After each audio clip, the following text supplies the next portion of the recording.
Hello and welcome to the Nothing Happened podcast, probably the best way to enjoy theories, discussions and analysis around One Piece without the need to stare at the screen. My name is Starknightandilex and we're joined by my friends Kusoland, KubeOfTheRedSea and Tainted Marth, which is also me. Yo, April Fool's was ages ago. What are you doing? I'm Tainted Marth. Yes, I am the Tainted That was Marth. awful. Yo, what do you mean? Okay, Eddie said he's tired. Someone had to do it. Let me do it, Marth. Just let me do it then. If you can't take this seriously, I'm If you're not going to commit properly, come on, man. It was just, you sounded very, very much like Perspira at one moment. Okay, wait, let me do it like Andy. Hello and welcome to the... I'm just kidding. I hate it. Okay, man. Yeah, it was just to warm up. do it. It'll mix it up. I actually like the idea of you doing it. Kuso. Oh, just show off how good you are in comparison. Maybe and then the next one, Kuso could do it. No, Andy dude, will do it. No. We all do it at the same time. Come on, Andy. Do it. I'm awake now. Okay. All right. Sorry, I got a banana in my mouth. Hot. Pause. Too much information, bro. Want me to show you the banana? No, I'm good. Are we recording this? Yeah. Of course. All right. I'm gonna start in 3, 2, 1. Well, you can't. Hello and welcome. Oh. No. All right. 3, 2, 1. Hello and welcome to the Nothing Happened podcast. Probably the best way to enjoy theories, discussions, and analysis around One Piece. Hold on. Dude, are you okay? Sorry. Yo, we should all keep all of this in, like. Oh, of course, man. All of this is staying in. That's what she said? Oh my god. Yo! All right. 3, 2, 1.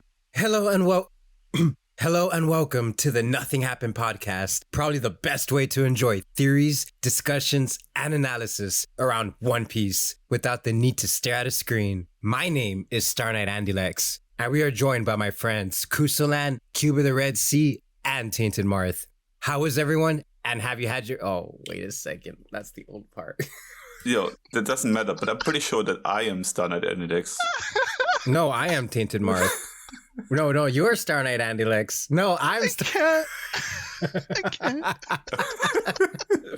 Okay, guys. But yes, Yeah. How is everyone? And have you had your Vega coffee yet?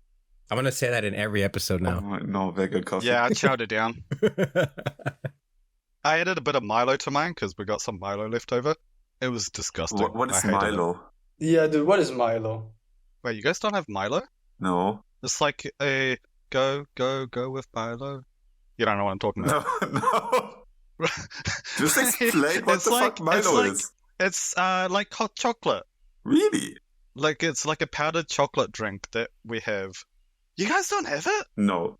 Is it from I've Nestle? never heard of this. Is it from Nestle? Wait, none of you have heard of Should it. you feel bad? It's from Nestle. It's from Nestle. Oh my yeah. god. Like, we don't support this, guys. Ignore Kusoland, okay? He's from New Zealand. He doesn't know. I didn't buy it. I got it for free, and I don't know what to do with it. It's it's been in the pantry for about 2-3 years, and I'm like, well, I should get through it. Like, I don't support Nestle. Yeah, right? yeah, it's Just okay. to be It's clear, okay. We're gonna cancel you anyway. But it's nice that you finally back, Kusoland. I'm glad you could make it to this episode of the podcast. I mean, luckily last time we had Lucas, but Was it better? Be honest.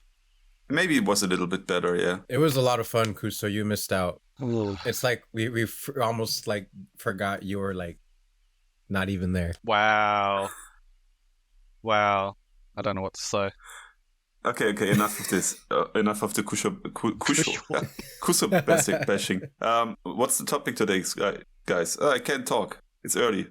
So we were discussing about if we should talk about the Straw Hats and their lineage. If we want to talk about like their family members, what we think their ancestors are. Because Kuso said he had saw a very interesting video, which I haven't seen yet, and it sounds really It sounds fascinating, and I am intrigued. Would you want to talk about it, Kuso? Yeah, for sure. Shout out to Randy Tro, who just, at the point of this video, released a new theory about Luffy and his ancestors. And I thought it was really interesting. like, I don't necessarily agree with all of what Randy said, but the way he sort of constructed the video and the theory was just, like, so good. Like, it really reminded me of back in the days when, like, all the top dogs were really constructing really well-crafted theories, and, you know, I'm all for that. So, shout out to Randy, he did a great job. But yeah, I think it'd be really cool that now that we're in the kind of end game of One Piece, if we could sort of put our brains together and sort of discuss the potential ancestry and the lineage of the Straw Hats, one by one. All right, sounds good. Which order should we start in? Cube, any idea? I think the way we said just before the recording started, you know, saying starting from the last Straw Hat to join to Luffy would be a fun way to do it. Why are you doing this? I just wanted to give you like the chance to speak, okay? And you revealed that we already decided on that and make me look like a dumbass. No, because basically he just revealed that you are the fraud and everyone else is, you know, we're squeaky clean. Okay, you know what? Let's start with our favorite fishman among the Straw Hats. It's very funny because he's the only fishman, Jinbei. By default. Aww. Yeah, I like Jinbei. Well, I might have an idea on Jinbei. I've always said, what if his people will connect back to you know how Vattendecken, the original Vattendecken, was so important for, you know, Poseidon and everything, and then his ancestors tried to do what he was doing, and he was such a despicable person. I'm wondering if, like, Jinbei's family, I'm not saying he's from Vattendeken's family, but what if, like, he's one of those fishermen whose family connects the closest to Vattendecken? You know, more than Hody Jones, you know. Yeah. Like, we know Vattendecken is the closest because they're from the same family line. But it could be that, you know, like, you know, the Kuzuki and Kurozumi, what if Jinbei is similar to that thing without realizing it? It's so hard, true, but it's so hard because we know so little about Jinbei and what he was like beforehand, right? Like, as far back as we know is the one image that we got of him as a child. And then we get the flashback with the Sun Pirates, but that's about it. And he's kind of like an adult at that point already, right? So we don't really know anything about his parents or anything, really. So he is a kind of a tough one to start with. The question is, do you think he's a full-bred fishman? Wait, what do you mean with that? You think he's a mix? I don't know. I mean, Well, far as... Do we even know if fishmen have always been fishmen, even in the Void Century? I assume so, because of the whole message with Joy Boy and Poseidon, right? Yeah. Well, if they're humanoids, so I would assume that it's just humanity evolved, or, you know, they adapted to that environment. And right, if we trace it back far enough, maybe, for sure, yeah. But, like, if we were to just for this podcast kind of go around the time of the Void Century, that's as far back as we go, then do you feel like fishmen and mermaids would have just been what we see today? I don't think so. It's because of the bubble. The fact that there's such a huge bubble, like the Noah, you can make me understand why they would need to travel to Noah. Maybe they have things or stuff like that. It makes sense, right? There are many people. Maybe they have a lot of kids, you know. The kids can get lost in the sea. They're not good, you know, they're a problem swimming. Like, there are many different reasons why the Noah exists, but the bubble, you know, and it seems that it was so important for them for their survival. Kind of tells me at one point they had trouble breathing underwater for long periods. You know what I mean? What if they went under? Like, what if it was like they were? It just popped in my head like years ago, like a long time ago.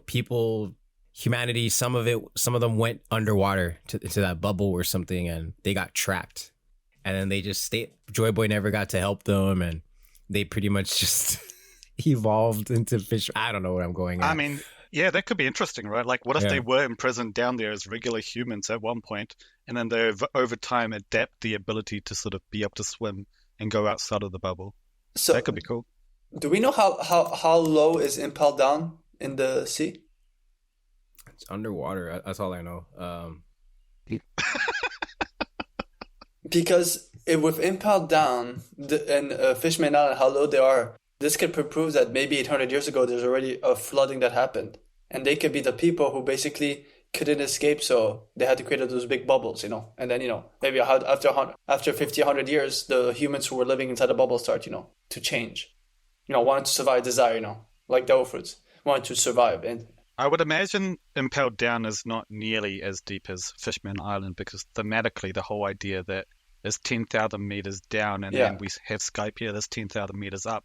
I feel like those two are like the highest points of civilization. Yeah. Sorry, highest and the lowest, right? And so I can't imagine Impelled Down being that low, but I do hear what you're saying and it's actually quite fascinating. Yeah. I mean, Impelled Down could be like, a mountain in terms of like height compared to where Fishman Island was, you know what I mean? It was a much higher island. Because Impelled Down has... Okay, well, so bring it back though. Do you think that Jinbei... Do you think we will see one of Jinbei's ancestors in the Void Century, Marth? Well, if you... Oh, okay. Yeah, thank you for including me, Kusoland. Maybe, yes. Maybe even it was a royal. Like, it doesn't necessarily have to be the king, but one of the higher aristocrats among the king's fellowship or something like that. I could imagine that could happen because, as we know, that Joy Boy tried to get a better understanding for the fishmen and the merfolk, and he wanted to help them to get to the surface and all that, right? It only makes sense if he had like a spokesperson that had some rank within the tops, and for sure, that person was part of his crew, something like that. Yeah, and actually, come to think of it, even if you look at Jinbei's design, doesn't he have like swirls on his sideburns? It kind of like, whenever I see swirls in a character in a character design, I feel like that makes it feel like there's some sort of lineage factor at play there that is quite like ancient. Or is it just me? No, it makes sense. It totally makes sense. I've talked about swirls a lot in my Mega theory, and I will make a separate video on this entirely. And yeah, swirls are a big thing in One Piece and should not be ignored. Yeah. I mean, with what Marv just said and with Kuso's question, I think we have to take into account that if people are like if they're reincarnation of the Void Century, it has to be Luffy's crew. You know what I mean? In a way. Yeah. Because there is something other than Zoro, and I know I'm jumping some of them, but if you think about it, all of them like join in a very natural way, organic way. You know, it went with the flow. Zoro's the only one where Luffy actually looked for the person. Mm-hmm. But yeah. Yeah, well, since we're talking about Jinbei, if you want to go with his name, like maybe why the name Jinbei? Why did his family name him Jinbei? Like if the name Jin, it could also mean like, like spirit, genie. Yeah. It could also mean devil, like from Islamic mythology. Maybe there's something more sinister to Jinbei's past. Like he could actually, maybe he really is connected to Vanderdecken. What about his sort of like a Japanese kind of looking attire? Do you think that could tie into anything, Andy? Like the Wano kind of style vibes? Yeah, I guess just throwing you on the deep end. Well, no, he's like, it could be like he's like, wearing traditional attire from Japan, kind of like that, like from not traditional, like, you know what I mean, like old fashioned. Yeah, for sure. Well, it's kind of weird that we have that, right? Because we never get an explanation of why Jinbei looks like a samurai type of thing, like a vagabond. He's even got like the top knot kind of thing. I was gonna connect it to Ryugu, but the kingdom, but I don't really think of that. Yeah, I don't know why he's dressed like that. Didn't Oda say his heritage would be Japanese if he were a real person? No, Indian. He's Indian. Yeah, Indian. Yeah. Zoro's the Japanese one. So okay, yeah. Same thing apparently to Marth, but that's okay. It's quite different, Marth, just so you know. Oh my god, yo. Okay. I guess I just like to speak on behalf of all of Japanese people that I am offended. Also, I'm wondering if I've always said that his epithet is very interesting. Because I've always said this could be what they used to call the Marines back in the day. And his epithet was a Knight of the Sea. Well, of course, he's the first son of the sea, Jinbei. But when he met him in Fisher Tiger, he called him Jinbei, the Knight of the Sea. And that was his epithet in the Fisher Tiger flashback. And that nickname, I'm wondering if it means more, I mean, it's also fascinating as well, right? Like the Knight of the Seas, and it kind of feels like the night with the moon and stuff. And then the first son exactly. I see where you're going with this. Yeah, that's cool. Yeah. And I've always said, in a way, you could also say in this world, there's all kingdom, but they all have almost no knight. But who does they use as their protection? Marines. So I've always said, it's very interesting. And he was, working with the Marines as Shishibukai. So I'm always wondering if, I think, personally, if there's anything with Jinbei's like lineage, I think it's going to connect more on the justice aspect of the world, you know what I mean? And the injustice. Mm-hmm. I mean, the fact that he's also, what type of a whale is he? Whale shark. A whale shark. Right. Which I think is quite common in Okinawa, which is very much known to be like a sunny place as well. So he really fits that vibe of like the sun and summer and stuff like that. Did you guys know that whale sharks are the biggest fish on the planet? Really? Yeah, they are. Huh. I didn't know that. Thank you for that tidbit. Yeah, you're welcome for the trivia. Sorry, that sounded sarcastic. No. I just wanted to expose how stupid and unknowledgeable you are. Ah, stop it. You're making me blush. Would you say, like, because, yeah, Jim... Dude, I was going to say, dude, a whale shark is not bigger than an actual whale. Well, a whale is a mammal, which is why I think Marth specifically said fish. Okay, yeah, it's true. It's true. It's all right. I'm keeping up. I got you. Good. All right, should we move on? Because I feel like Jinbei's a bit of a dud. Yeah, Jinbei's boring AF, man. F Jinbei. Let's go on with, who was next? Brook? Was it Brook maybe next? Yes, Brook. If we're going backwards, yeah. All right. Well, okay, let me start off with Brook. All right, I think Brook has a family connection to Akiji, Kuzan. Because of the afro. I'm on board. I believe, yes, they both have ice powers. They both have froze. They are both perverts. Yes. And both are pirates. That is true. So I think Akiji is Brook's son. Don't they like both to drink tea as well? Or is it just my head that I see like Aokishi's like sitting on an island with a cup of tea or something like that? Yeah. By the way, Andy, I don't want to burst your bubble, but basically, Aokiji is younger than the entire time that Brook was away. Doesn't mean he can't be his grandson. Yeah, no, grandson. He was just saying son. The son thing is a hard statement, but the grandson could work. Yeah. Well, they have a lot of connections, and besides that, we don't know anything else about Brook's. For he's from the kingdom. I forgot. I think it's the North Blue, right? Is that where he met? How did he meet Yorkie and everyone else from the Rumbar Pirates? Like, what kind of kingdom was he from? I think Brook is from the West Blue. If I'm not mistaken. Blue? Oh, okay. Because he knew about Shulabark because it was an island in his Old Blue, and Shulabark is from the West Blue. Didn't he serve some sort of a kingdom before he became a pirate as well? Yeah. Mm-hmm. Do you know what kind of a role he had? Yeah, he was part of a cavalry troop or something like that. Right. Yeah, like... Yeah. Yeah. So, I mean, in terms of links to other characters, right? He does definitely have a link also to Nasujiro because Brook's spirit animal is a horse, right? And then, of course, we see Nasujiro, who uses ice powers, who's also half horse, right? Yeah. And so I find that kind of fascinating. But in terms of actual ancestry that we could sort of bring it all the way back to the Void Century, have we seen anything odd about his characters? Like, I mean, I can say that he's got an afro and is like super tall, but do you guys think there's anything else? My head just kind of got a connection again with what we said about earlier about Jinbei, with like a connection to royalty or something like that. And now Brook as well. I totally forgot about that he was part of the troop or whatever. Yeah. If that connects back, if we can make a connection like that for all the Straw Hats, perhaps like all the Straw Hats ancestors or whatever. I mean, he's literally Soul King, right? Yeah. And he's constantly wearing a crown. And Soul, if you spell it with S-O-L, literally means the sun. So he's the Sun King. Yeah. I mean, the Sun King was Louis XIV in France, right? Yeah. But like either royalty or people that work for royalty, that would make sense if Joy Boy like got exclusively followers like that because he supported his cause. I'm kind of curious to see what else we find later. Do you think he would be like a family of musicians? Like, do you think that Joy Boy's Joy Boy's crew had a musician who we could trace down to Binks's family by any chance?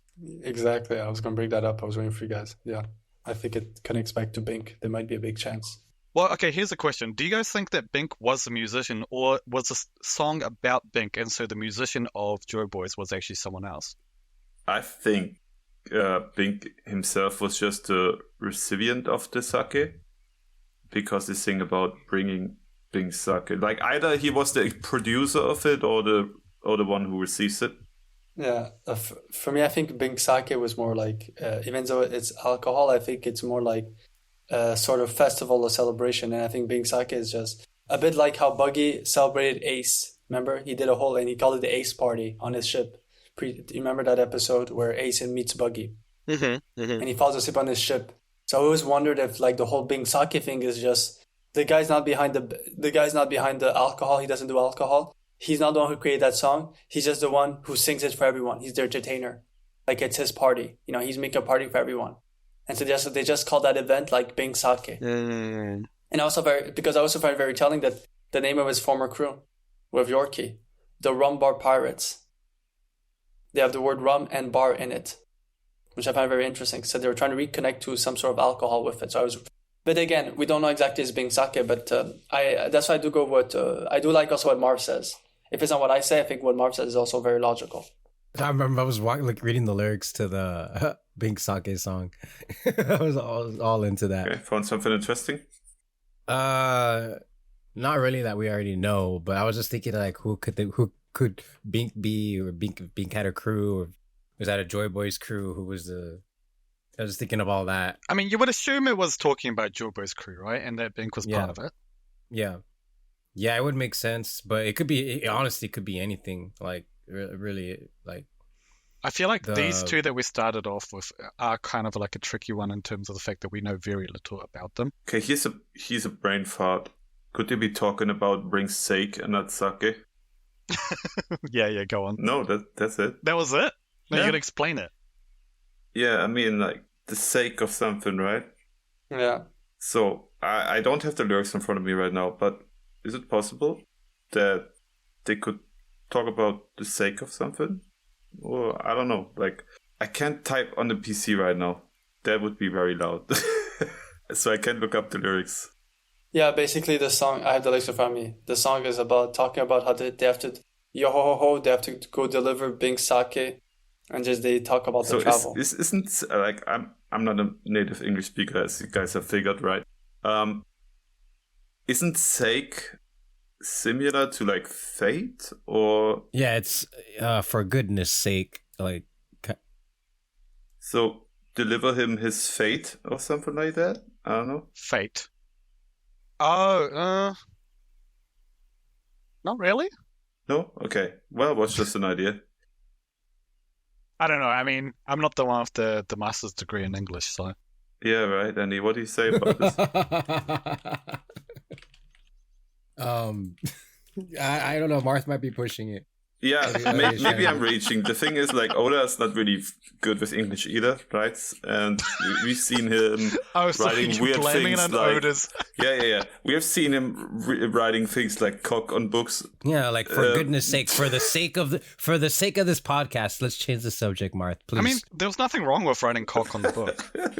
Yeah, I mean... That's actually how we say cook in Japanese. It's kokku. Is that so? Yeah, fact. Yeah, people assumed there was a book about Conqueror Saki because no one could explain it. Yeah. I mean, the abilities of NIKA really does have an impact on the whole community, right? We're all very good at reaching. So for people who don't know what we are talking about, that we once had a cover story where everyone of the crew was sleeping except Sanji, and he was holding a book and reading it, and on the cover of it there was written cock. Was it cocking, I think, right? Cocking. Oh, cocking, yeah, even worse. King of cock. Yeah, and the Sanji haters obviously jumped on the train and were like, see, Sanji's gay or something like that. So... I remember, and my answer is, dude, Sanji is French. It's just a translation issue. I'm thinking he wanted to put rooster instead of cock. I remember you thinking that. See, which supports the thing what I said, that Oda's not very good with English sometimes. That's not the first instance. Yeah. You can't say that. That's racist. But yeah, like with with Vega, I remember if I remember correctly, Vegapunk said that Joy Boy was the first pirate, right? Yeah. And if I based on what we know about Binks and the song and all that, Binks Sake, Binks doesn't seem to be a pirate. They're just delivering brew. I guess they could be pirates delivering brew, but it seems like it's their job. I mean, but remember what the Kuja tribe actually gave the best definition of a pirate. They said a pirate is someone that the government deems that they don't go in their direction. So in that logic, the Revs are pirates for the world government. They're just not labeled as pirates. So it's, you know what I mean? Like, it depends of what was a pirate 800 years ago. Well, I mean, also that, but like also the Bing Sasaki song does literally say, flying the proud skull on our flags and our sails. Okay. That's okay. straight up he talking does about the Jolly Rogers, yeah. Okay. But also, your ho ho ho is literally... That's a pirate thing. Yeah, you're right. No. So putting those things together, like Bing Sake happened. There was already, when that song was made, there was already pirates. So Joy Boy was already a thing. It's post Joy Boy. Yeah, absolutely. So, but I can answer Cube's question though. What exactly were pirates back then? So the Ancient Kingdom, they obviously had copyright laws and all that, but there were people and Joy Boy as well who like didn't comply, right? So they downloaded stuff from the internet, and then they were the first pirates. That's what happened. Well, okay, you heard it here, guys. We solved the One Piece, guys. You can go back home now. Let's move on to Frankie. Well, what's wrong with you guys? I mean, I got allergies. I'm throwing you a bone because I know you have stuff on Frankie. Yeah, that's true. But still, like, I have allergy problems right now. Okay? Move on. Just move on. That kind of limits my way of thinking.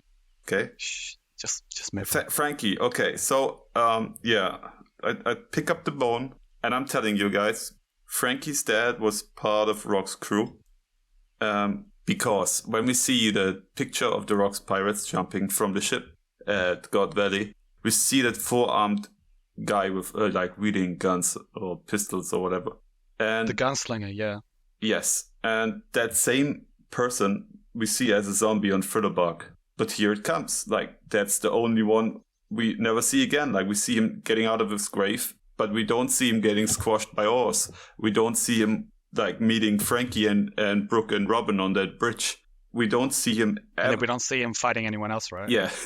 And the thought that I had why he's that, like, you could just watch the video actually on my channel, Tainamath. Anyway, I'm just going to explain it real quick. Is that obviously that dude has an augmented body, right? Either he has some contraption on his back that allows him to hold 2 more guns, or he actually modified himself to be a cyborg. And why do you think he's got augmented arms? Well, because he thinks it's cool and he can wield more guns, right?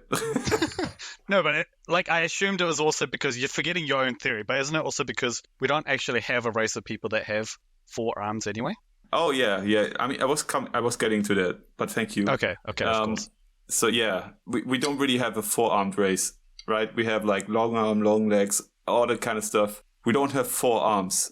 Nowhere. We see one dude on a whole cake plateau who looks like he has 4 arms, but he's most likely a fishman, and we don't see his lower half, so he probably has, like, more arms as well. And even if it's the same race, I think it's not, because the way his arms are aligned are way different from the ones that so-called Frankie's dad, in my opinion, has, because his arms are coming from the back, whereas this dude on Whole Cake Island has his arms attached on the sides. So we see that little picture of him portrayed, like where he's grinning into the camera. And I asked Kuso if he could like make a side-by-side thing for Frankie with that picture, and it lines up. Like, it looks exactly like Frankie. Okay, so let me ask you this. Like, if what you're saying is that basically Frankie comes from a family of people who are very good engineers, right? Able to sort of create different technology and devices and augmented parts. I assume because technology is such an important and integral part to the Void Century, are we going to see Frankie's family as being some sort of a family of engineers? Are we going to see maybe that he was part of like a clan of massively tall heads? Or are we going to see maybe, what were the engineers that were in the tapestry of NL's flashback? Do you guys remember? Were they all engineers in that picture? I don't know if they were all engineers. I don't think he was Skyfolk either, but I think his family traces back to like a whole lineage of tinkers and all that. So not anything special, just like normal humans, you think? Yeah, pretty much. And I have 2 approaches for the Noah, right? Either it's what Cube said with Zoro, maybe we get to that later, with Roro Noah, which I really love. Oh, I really like that. Which I really love, yeah. Cube, or it's the lineage of Frankie. That would also make sense because, I mean, it doesn't necessarily have to be Frankie's family that built the Noah. It also can be Frankie's family that actually built one of the ancient weapons, right? Because it would make sense that this would end up in his hands again. So I'm happy you brought that up, because that's what I was going to mention. There's a scene in the Frankie flashback with Tom, and I think it's very telling. And I always feel like you know how later on then Frankie goes against a train and then that ship comes to him. Feels like for me it's similar to how Luffy's drum celebration beats in his heartbeat, and then Zunisha hears it. I think something very similar. And what Tom said when he was talking about Pluton is, and this was at the time where I was saying it's weird because they keep talking about Pluton being a ship, but he says, who built this, right? And he looks just right at Frankie. And I'm wondering if Oda was, now when I'm in hindsight, I'm wondering if Oda was hinting that basically Frankie is from the family that are behind the Pluton. Because Frankie was born with this will, not this will, but this hunger to create weapons. Yeah, and it makes sense. It's a gift. It makes sense. Yeah, maybe his ancestors also were like terrified by what they built, right? The monster they created. Pluton was created in Water 7, right? If I remember correctly. Just checking before you continue. Pluton, that was made in Water 7, correct? Is that a fact? I'm pretty sure it was built in... Yeah, I think they said it was a great warship that was built in Water 7, and the blueprints for which has been passed down through generations through carpenters, I think. Yeah, see, that makes even more sense then. I mean, this... it was... during the Void Century, it was designed in construction on Water 7. This was also explained why Frankie was brought to Water 7. We know that. And I always tell people, look back at the Odin flashback. He seems to know Roger. When Roger comes, etc., and he makes a sign, and you remember, Frankie just sees on their side because I'm talking to Roger, and he just scoffs at them. And it could be that Frankie's like that, but it could also be that there's a reason why he has an issue with Roger. Maybe Roger's a pirate who brought him. If he knew the parents. And it does also follow with what Marv is saying, that if his father was a Rocks member, and we've seen Roger talk with a lot of former Rocks members, like Lindlin, like Whitebeard, like Shiki. Yeah. And it's around the same timeline. Yeah. It's around the same timeline that he sees Shiki. Odin also asked him if he wants to join him on the ship, and I think Frankie said something like, I don't want to have to do anything with pirates. Because he already is a pirate. He's the son of pirates, and he ended up being a pirate again after that. Oda's being really smart about this. And now that we talk about this, I think it's just very really intriguing. Quickly. Sorry, before I forget. So with the tapestry that Anna was looking at on the moon, the person who is the tinkerer is a Shandian, and the ones giving the order is a Birkin, and the one sort of guiding the automata are the Skypians. So it seems like the Shandians are the tinkerers in this picture. Okay, that's interesting. But yeah, sorry, carry on. But what I wanted to say was that it's... The more we talk about this, I always had the theory, I think I told you once, Kuso, that we would see another flashback for all the Straw Hats. We already had the second one for Sanji, right? The first one was when he was with, God's sake. The first one is with Zev. Zev, I couldn't think of Zev's name right now for some reason. Yeah, we got a continuation of it. Yeah, on the island, right? And the second one was when he was a kid with his father, Judge, and all his siblings. And I really think we will get a second flashback for everyone. And that will also be the long-awaited thing that Zoro fans are waiting for, even though it might be one of the last one we will get. I think we will Do we have time to go through all of them? I think so. Like we got just recently, we got like a little extra thing for a Sanji flashback. Like I think just a few months ago, we saw more about like what happened on when he was on that ship before it sunk or whatever, like what he was talking about with them. I think. Yeah, that was just a flashback to the flashback, I think. But no, it was more. There was more. Like it was like Oda added more context to it. Like you learn more. It was Yeah. No. What Marv is saying is that it's like the Sanji thing. I can give the best example. Both Luffy and Sanji have the same thing.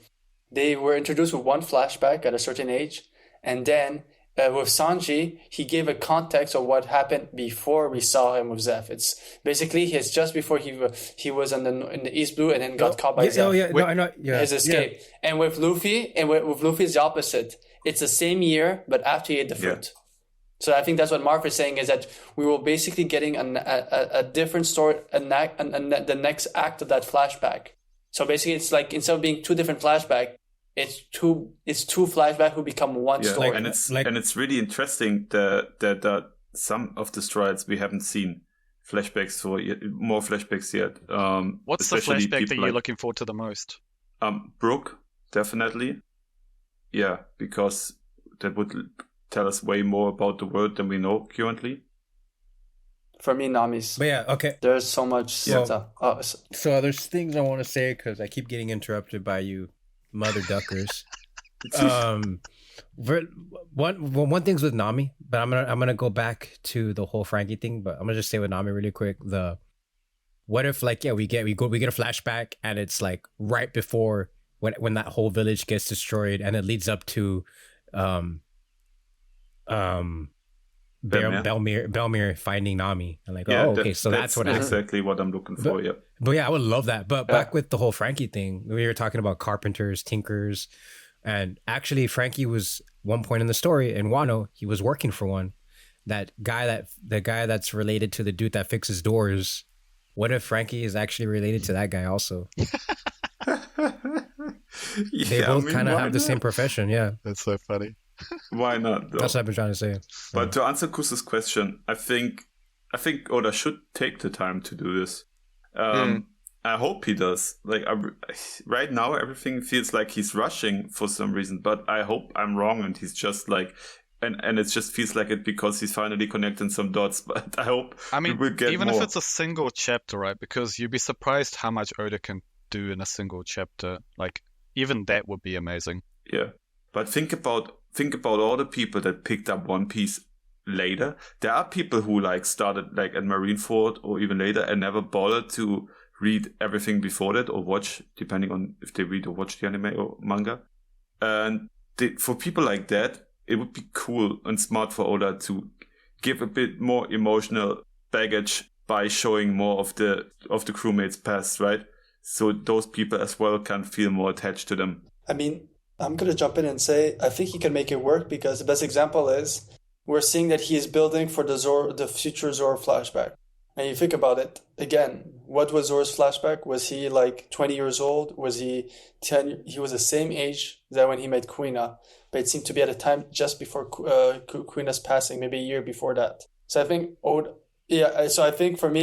found a way is he has made the arcs, and I think and that's what he always does. He always focuses on Luffy and always 2 to 3 other Straw Hats. I think when it'll be those arcs, it'll be like whole cake. Luffy will be the main person in the story, but every time you'll interact with Sanji, it will go directly back to the flashbacks. It'll be very logical. The only Zoro flashback I want to see is how Zoro got that scar in his eye. I mean, yeah, that too. But don't you want to see how he got to Shimotsuki Village? Was he born there by his parents? He was born there. He was born there. Okay, then I want to see his parents. We get a whole manga chapter special of what happened to his parents. That'd be cool. My theory is that there'll be a film Green, right, where we actually see the whole. I would love that. The whole in Dressrosa. I love the whole Senor Pink backstory, the Corazon backstory. I ate those up. They were amazing. Yeah, and I would love more Green, of that stuff. Yeah. I'm against film Green, man. because I haven't seen a single One Piece movie that is completely canon, and I really dislike that about anime movies in general, or anime movies that are part of a series or manga, because they always make up that random stuff and then it's not canon. And it bothers me so much. I would say it has to be fully signed off by Oda, he's almost directing it, or an executive producer. What Monsters should have been film Green, in my opinion. They should have actually made it a whole thing where we see Ryuma as a young guy, and then we actually see all of his other ancestors as well, and then we bring it back to Zoro. To Zoro in present time. That would have been a great movie. Yeah, I don't know. I love that. Yes, but I don't get why. Why does Toei or Oda? Why do they think they have to show the Straw Hats?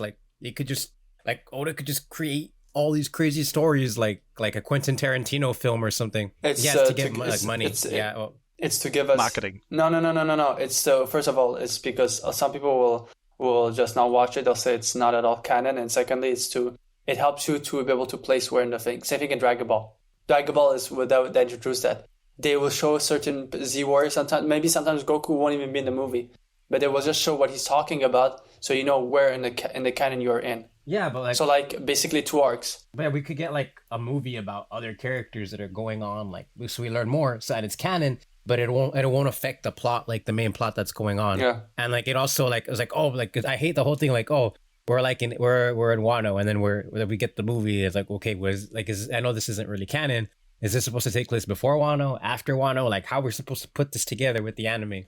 Like, if we don't get the Straw Hats, then like it's even easier to put it in. Like, So I'll say this: the problem with One Piece movies, because I'll say this, the problem is that at the beginning there was those wild ones, one that they just added. I think one, two, 3 of them. They had to do it because there was a demand and they were just making movies. And so Oda and his team wrote something up.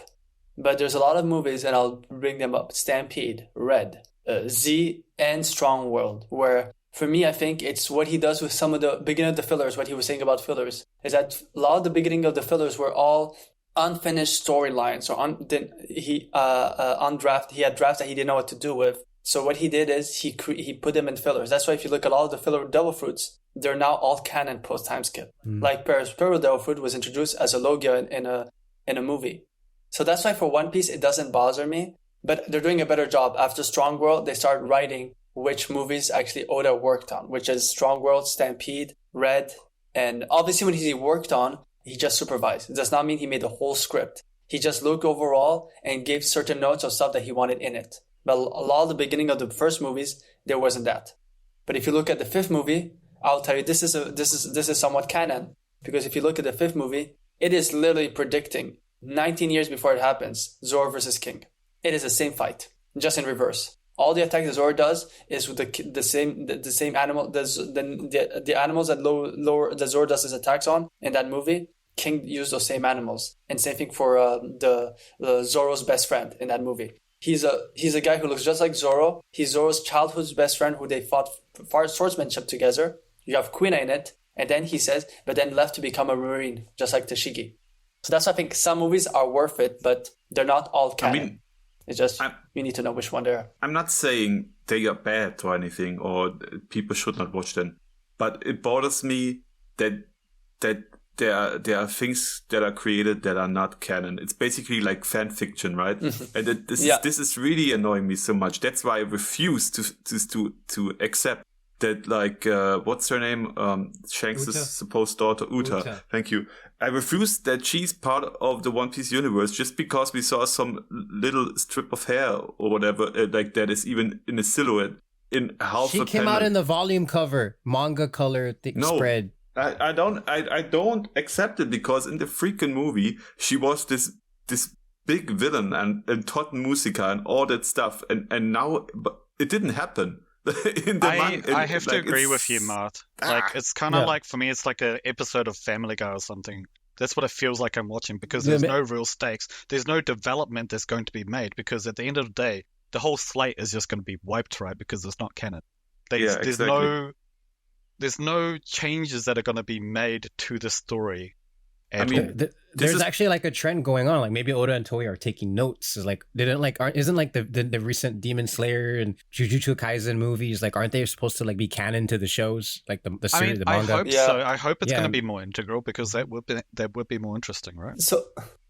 So I have, like, again, I'm not countering it just because I do agree with what you're saying, but I also have a different way of seeing it. Is, for me, that's what I say, I think it's a test run. Like, you can see it, a lot of the stuff that the Wano animation that changed a lot. If you go look at Stampede, that's the movie just before that, the animation is very similar. That's why I think, like, for me, is basically the fillers and the movies are Oda's uncertainties. And Oda he's a perfectionist. And I think that's why he needs those stuff. He needs to have those ideas come out and see how to, because I do agree, like, some of them, like, there's no real stakes. That I will agree. I do feel like the Tot Musica storyline is important in the future, and there'll be another version of it. I just feel like he's a perfectionist, you know? I agree that it is, like, there's themes in there that are interesting, right? Like the idea of, like, literal demons. Like, Tot Musica was a literal demon. And so that's actually become a thing in the world of One Piece now. I mean, and I also feel like in One Piece Red, he was testing, and it's the same thing. He's done that with Garp and Shanks constantly throughout the One Piece history. He doesn't know, because they're such fan favorite movie characters. He never knows. Like, think about it. Even Romance Dawn, he had created 2 versions of it. One where Shanks was the one who was Luffy got the fruit from, and one was where Garp was a pirate who gave him the fruit. So I'm wondering if, like, for me, it's not the Straw Hat stuff. Is that he wanted to see how people would react, and then look at the flashback of Uta with Shanks. I've always said it's very similar to the events of Belmir with Nami or with, other people. So I'm wondering if he was trying to see what people liked about that storyline. What can he try with it, I mean, you got a valid point with that, and I think we should go back to the former topic soon. But I want to address one last thing. Sure. Let's assume Uta is really part of the One Piece world, right? How do you guys think will Oda implement her? Like, did she? Obviously, the Todd Musica thing can't be, because like that would be a straight copy from that movie. That's not canon, right? Yeah. But what do you guys like? Is she a hostage of the Celestial Dragons? Is she the daughter of one of them? Is she probably like the granddaughter of the Saint Garling or whatever? What do you guys think? Same thing with what's his name, Shiki. Like, I wonder if Oda would just do something like it happened, but Shanks took care of it. Well, like, we the had that Strats manga weren't with involved. Shiki though. Yeah. So He's canon. Yeah. He's canon. So yeah. I think Shiki's he's canon. I think with Uta, it would be interesting if she was part Shandian and part Lunarian.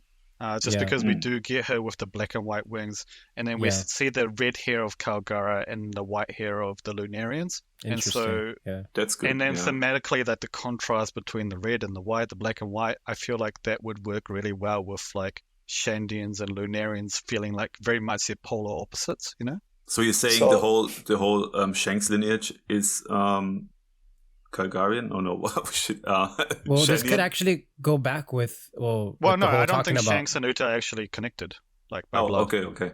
Yeah, and like even though this is my problem, one of the producers who made the movie, he said that Uta is at the end of the movie, she did pass away. From what I remember from that interview, where they talk about Uta, it says she was a one character, and so they brought in. I always feel like even though she is canon through the filler, they made a filler in the flashback where Luffy actually met her as a kid when Shanks was on his island. I always felt like Uta never existed. But I think, it's a bit like in those movies you see sometimes where someone, like, his memories were altered. So instead of remembering Kusoland, someone created a fake memory of someone else, so he would forget Kusoland. Come on, man. So I feel like there is an identity. I know, dude. There's an identity. Uta represents something, but it's not Uta. It's just what he used to describe it. Yeah, I like it. Maybe it's really just a character that has the exact same design as Uta, and it's basically maybe like connected to Shanks. Shanks' mom Exactly. or whatever, and she was a slave as well, or something like that. Yeah, that makes more sense. But since we're talking about Uta and we mentioned a little bit about her lineage, we could I want to bring up more into that. I know, I'm sorry. But yeah, like, she's involved with music. There's the top musica. It's like music script, right? Like notes and all that. And you know what else is like? There's also the whole Bink Sake. Maybe her relatives, her ancestors wrote Bink Sake, or somebody they came up with the notes for it. Like, but okay. And Andy, remind me when we get to which Straw Hat I'm talking about that connects to Shanks. Yeah. I'm gonna bring back the Uta stuff because it's actually connects to what I'm gonna say later on. I just don't want to break the pattern of the Straw Hats. All right. So next up, who's next in the crew? Robin. Robin. Oh my God! Who let Lucas in here? Well, Nico Olivia has like whitish gray hair, and I don't think it's like that because she's getting older. I think that was like her hair was always that color. Are there hair dyes in the world of One Piece? I think so. Yeah, I'm pretty sure. I don't see why not. I don't think so. Oh. Remember Denjiro? Dude literally changed his hair color by his emotion. But I mean, you don't think there was some bleach and the hair dye in the room that he was holed up in? No, remember? He just walked out. You look back, manga and anime. He takes out his shades, and as he walks out, he goes from black to the sad blue color. I mean, yeah, but what if it's like a delayed response to the chemicals? Yeah, dude. I'm just messing. I'm just messing. Yeah, I know. I mean, it could be, but we didn't see it. So in that case, it could be that also his own will. Yeah, Olivia's power is she could change her hair color. No, that's her devil for power. No, but Robin is probably half Lunarian. Okay, wait. What makes you say that? Because of her mom's hair? The mom's hair color, and it would just she got brown skin. Well, no, with the whole no. with the whole, well, I guess, yeah, you could say that. But what mainly... She does have the imagery of wings as well, right? Well, I was going to does... go with the whole devil thing. Yeah, and the fire. Like, what if that was because her Lunarian blood, it helped her trigger her devil fruit powers better or whatever, connected to her lineage. I mean, not only that, but her name is literally Robin, a blackbird. Yeah. Which is a Lunarian, right? So... Wait, that name yes, is exactly. Blackbird? No, a robin. Child. No, a robin is a blackbird, like literally. Yeah. Sorry. Okay. So. Yeah, Cube, go ahead. I've got a wild one because I can even tell you who Robin's father is. So, Nico Robin is named after her mother. When she was introduced with a cowboy hat, and she's called the Devil Child, right? What's interesting is in Alabasta, she joined Luffy's crew, right? And at the beginning of the arc, he wished that someone from his family would join his crew. And interesting enough, the same year that his mom goes on the trip to 20 years ago to go after Poneglyph to discover the history of the past, someone else also wants to go to a certain place and has to go through Poneglyphs. And in the ASL flashback, when Ace and Luffy were being yelled at by Dandan, and she named Ace a certain thing. And when they left the room, the bandits were talking to Dandan saying, "You're too mean to Ace. Why did you have to insult him like that?" "What do you mean insult him? He's a demon child. He's a devil child." Every child of Roger would be labeled as a devil child. And Sengoku said between 24 to 22 years ago is when we start hunting any possible kid of Roger. And O'Hara happened 22 years ago. So I am starting to believe that what if Robin might be, or she's believed to be Roger's daughter. Interesting. So Roger was like 2 rating? Is that what you're saying? Yeah, and also it makes sense because it's interesting enough. The year that he goes up to the One Piece is the same year that Nico Oliva goes, and 2 years before that. So think of Luffy's having a time skip. 2 years before that, Robin is born. Or what if also and oh sorry, yeah, no, you finished. You finished. Oh okay, well. And I was just gonna say Shanks also talks about growing up in the West Blue, and he was always with Roger. So that would make her a D. Yeah. Well, either as well. What I was gonna say is what if Olivia had a thing or was married to Dragon, and that would explain why Dragon is so into that stuff. The whole O'Hara, he's connected to Clover, Clover's assistant. That's how he met Olivia, and it would mean Robin and Luffy are together in the same crew, and I always liked the Robin Luffy siblings theory. Yeah. That's why I like the whole Ace stuff, because it's they're still sibling because of the sake thing, but it doesn't make it too direct, So what I like about both of those theories is that what we're basically saying is that Robin has got that D energy, right? Not the double D as in her chest. I'm talking about. Energy, Yeah, the devil energy. No, the D family energy. And here's a couple of interesting points, right? Number one, 90% of the families of D wear sun hats. If you think about all of them, they have a very strong imagery with sun hats. And what do we see Robin wearing? Cowboy hat. That was one of her iconic things. And in fact, she even wears Luffy's sun hat when she first appears on the Mary, right? Yeah. Number two, you probably don't remember, but I have a mega theory, basically, where I say that the D is actually pronounced as Do. And so when we look at Binks, if Binks was a D member, then he'll be D Binks, right? But if you read it as Do Bing, then Dobin actually means earthenware bottle, right? And then I go on to say that actually, if you look at Roger's name as well, Goldie Roger, but if you actually make it Goru Doroja, it becomes a wordplay, and it becomes the gold is an earthenware jar. So we have two characters. If you put the D as a door, it becomes a wordplay on the idea that the One Piece, potentially the goal, is an earthenware jar. Now, if you add a D onto Robin, it becomes Nico do Robin. And what that would actually say is 2 earthenware bottles in Japanese. I like what you're saying, but do you know what you're implying with that? Don Quixote do Flamingo. Yeah, but that doesn't actually say earthenware bottle, right? No, but I love this because I see what you mean. He hates the D's. Whenever his brother said to Lord, never bring up that you're a D or he will kill you. What if he found out that he's a D as well, and that's why they got banished from Mary he's a double D, in fact. He's Don Quixote do Flamingo. Yeah. Think about this, guys. We know that the Figureland, right? They have the Figureland have our Celestial Dragon, right? Okay, think about it. The last letter of the last name is a D. I've always said, what if Celestial Dragon and the D clan used to be one people? It's just the D is what was left of their last name. they all had the word land on it. Lando. Yeah. Yeah. Like imagine what if Nolan, that was the whole thing of Nolan as well. Norando. Yeah, for sure. You know? Yeah, they just basically formed it. So I the was just question... going to add something. Yeah, go. No, if you're going to add something, sure. With the whole, just, because this is the parallel that actually also I really like is if Roger is indeed the father of Robin, because I've always said that in that question, is I think for safekeeping, they left Robin with Roger's father, like Dragon left his son with his father. And I'm always wondering what if Clover is the biological grandfather to Robin. That's why he was so endearing to her, and he was Roger's father. Because I've also talked about how there's so much similarities between both. Their eyes, the way their expression shocks, they open up the eyes the same way. And if you look at the Jolly Roger of Roger, it's basically Clover's hair when he's younger, the top of his hair, upside down. It has all the same pattern. That's why his mustache doesn't make sense. Roger's mustache, Jolly Roger with his mustache, right? But if you turn a Jolly Roger upside down, it becomes the size of Clover's hair. Interesting. Yeah, sorry. I just want to add that point, No, that's great. That's great. And I know, and like this, I can say, I tainted you guys. Why? No, just it's a new thing we're doing here in the podcast. That. Whenever we say a good theory, we say we tainted it. I'm okay with that. What the?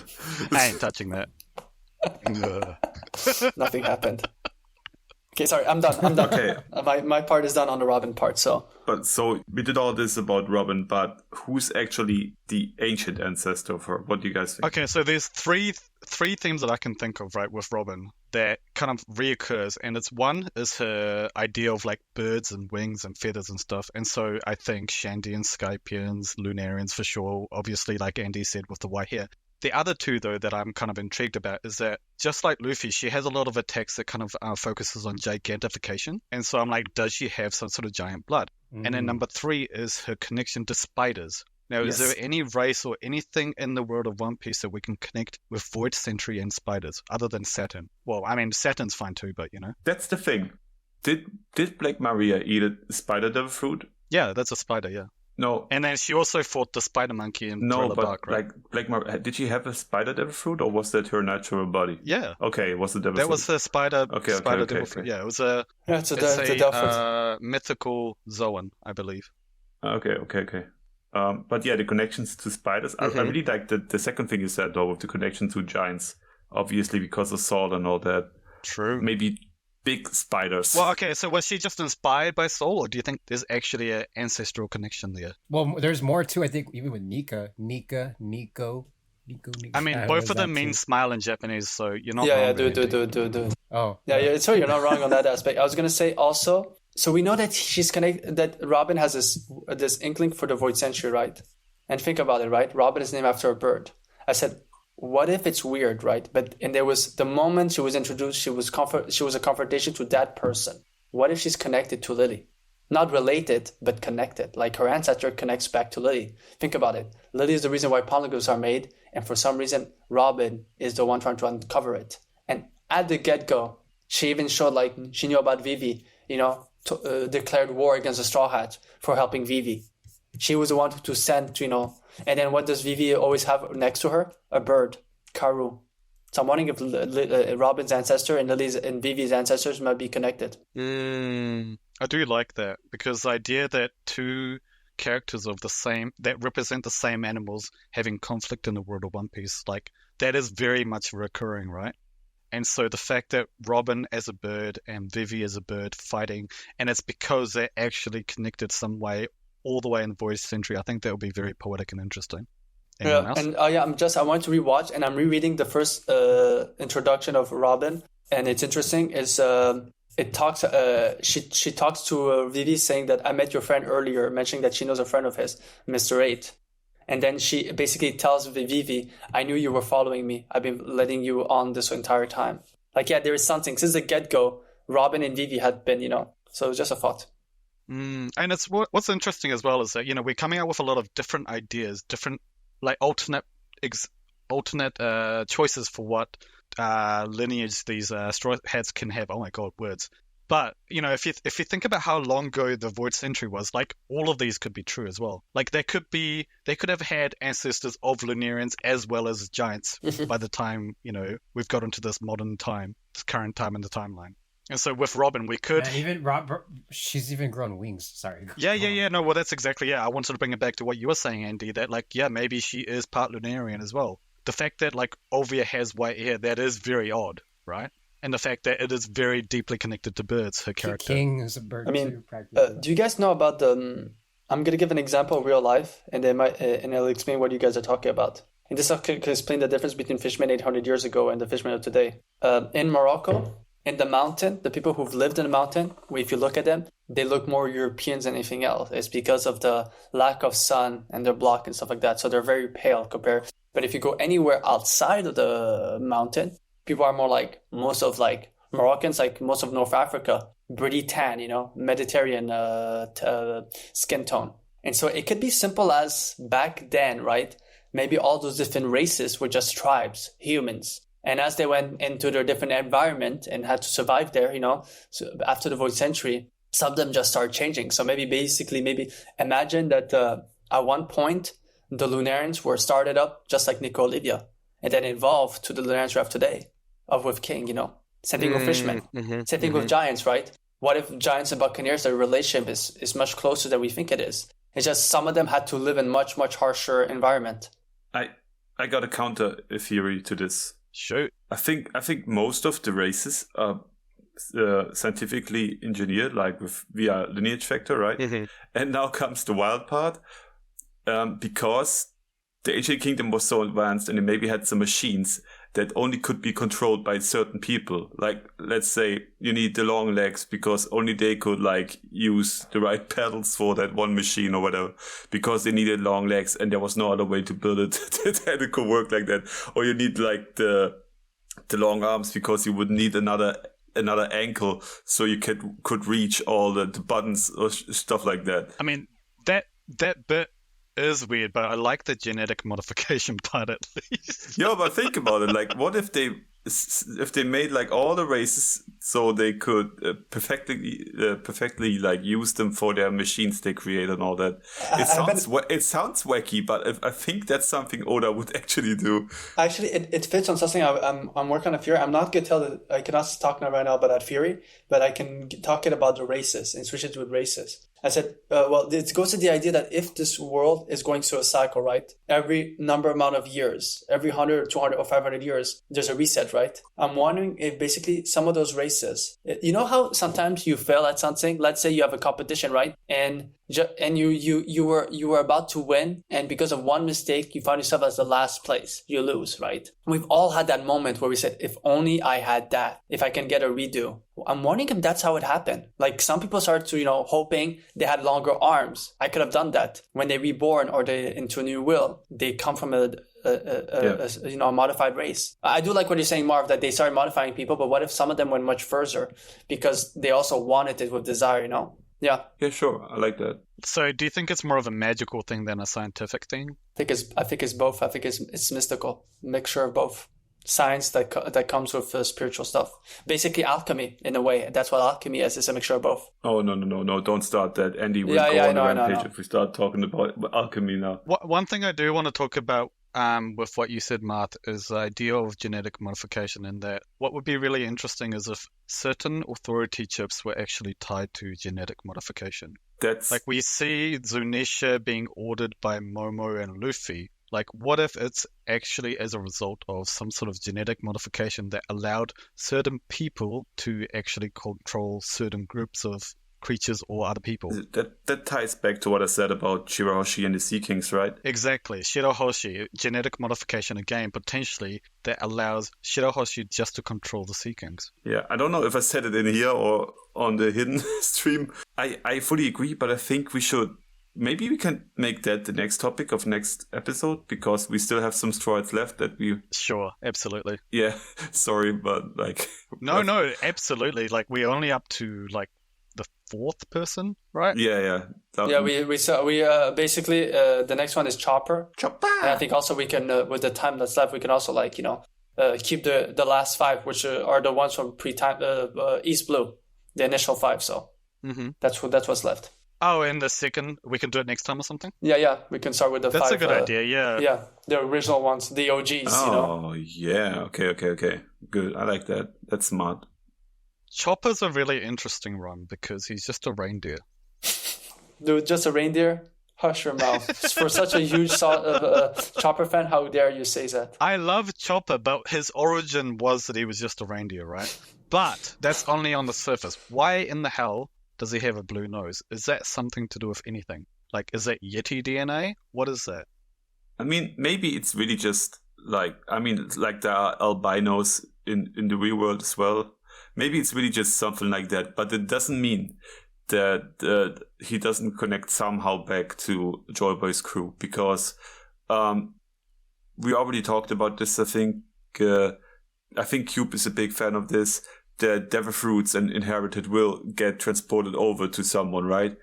So what if the former inheritor of that devil fruit that Chopper ate was part of Joy Boy's crew, and that's how Chopper ended up being. Oh, I see what you mean. So it's not so much Chopper's lineage, but the fact that he part of took on the Hitohitonomi, the human fruit. That's how he connects to the Void Sentry. Yeah. I like that. So I don't know how to phrase it, but I think it's similar to what I said to people is, what if Zunisha, they said she's like the only ones left from her kind, right? And I said, what if they're not, when they said they're kind, she was not talking about her race, but the people that she was on the side. Like, the best example is Jinbei sided with Luffy in Fishman Island. So people would say that, oh, Jinbei was opposing the fishmen. It's true, he was opposing the 100,000 fishmen.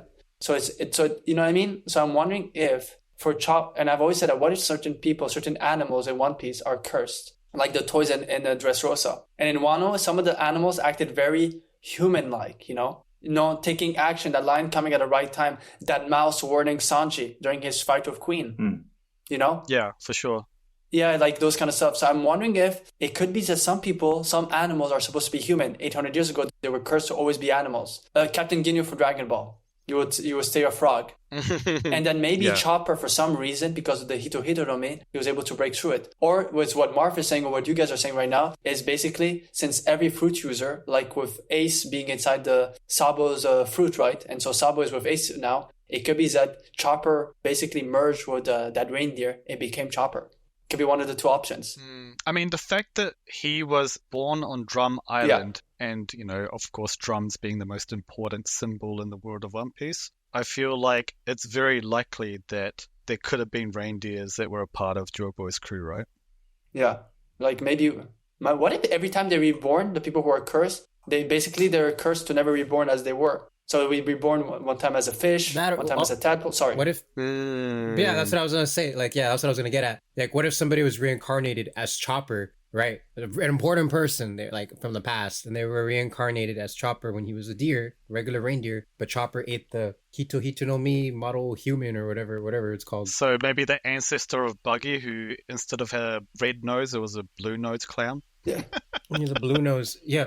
Yeah. And then, so pretty much that reincarnation gained humanity. Like that's... This could explain checkered fate. What if that's also a statement of checkered fate? Think about it. Checkered fate is someone, regardless of it, like in the God's Gift for the Future, one of Oda's original books with the one-shots like Monster and Roman's Dawn, he basically explains what checkered fate is, and that one is. He basically explains that God in that story explains that checkered fate is basically, even if you die now, you will not miss my wrath in your next life and your next life. You will never be able to bypass for the evil that you've committed. The evil that I deem that you've committed. That's interesting. He used the word deem, meaning that it's subjective. So it could be that as well. Can you explain further on that? Like basically, instead of like thinking of, you killed someone, you're a murderer. In this instant, God is saying, if I deem your act as being evil, not only would you be unalive, you're out of this life, but even in your next life, I will follow you. Gotcha. So you're having to repent for your sins, repent. Even though you've died and then come back to life. So he's hinting at reincarnation. Yeah. Okay. So that's cool.